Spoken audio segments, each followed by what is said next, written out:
Pandémie ou pas, les sans-abri restent un dossier épineux à régler à Moncton. Et avec le beau temps, certains itinérants choisissent de quitter les refuges pour s'installer dans des campements improvisés. Ils se sentent donc isolés, croient être mieux protégés du coronavirus de cette manière. Mais Rose, la municipalité est claire, les tentes installées un peu partout, c'est pas toléré.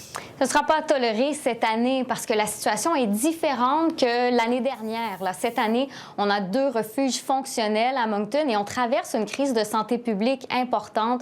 Donc, ce sera tolérance zéro. On ne verra pas des regroupements temporaires comme on a pu en voir l'année dernière sur la rue Albert.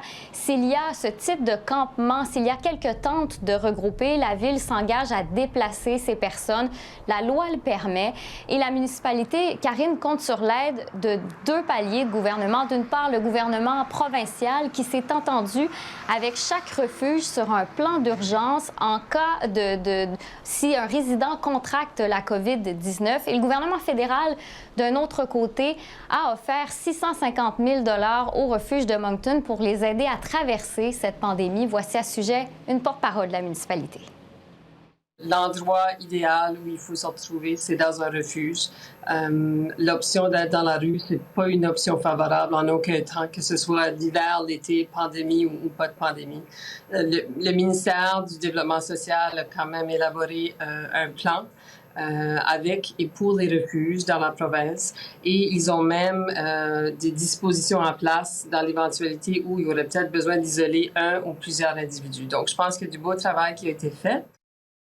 Mais la question se pose quand même, est-ce que les personnes sans domicile fixe sont en sécurité dans les refuges?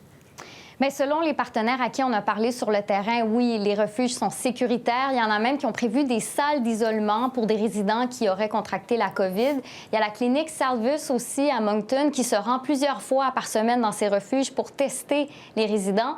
Mais malgré tout, Karine, il y a des personnes sans domicile fixe qui ne se sentent pas en sécurité dans ces refuges qui sont fréquentés par plusieurs dizaines de personnes. Voici à ce sujet un intervenant sur le terrain. On nous demande de nous isoler dans nos propres maisons, dans nos propres quartiers.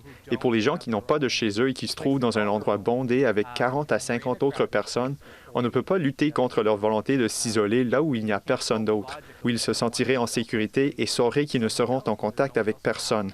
Where they themselves would feel secure and know that, they're not coming into contact with anybody.